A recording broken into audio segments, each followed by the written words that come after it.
नमस्कार, healthy food YouTube चॅनलमध्ये तुमचं स्वागत आहे। आज बनवू चना मसाला भाजी। चणे आपण रात्री भिजत घातले होते। आता याचे आपण 4 शिट्ट्या काढून घेऊ कुकरमध्ये ठेवून।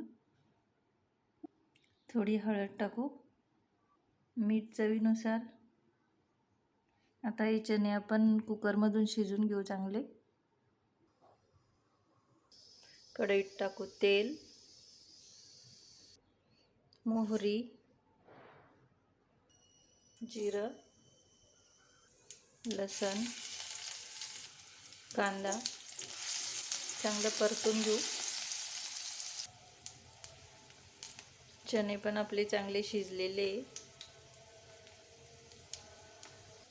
कांदा लसण चांगला फ्राय झालेला आहे। आता याच्यामध्ये टाकू 1 चमचा तिखट,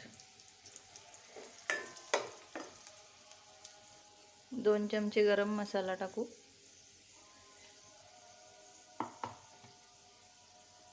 छान परतून घेऊ याला। आणि हे कुकरमध्ये शिजवलेले चणे याच्यामध्ये टाकू, चांगलं मिक्स करून घेऊ। थोडंसं अर्धा वाटी पाणी टाकू, 1-2 मिनिटं भाजी चांगली उकळून घेऊ।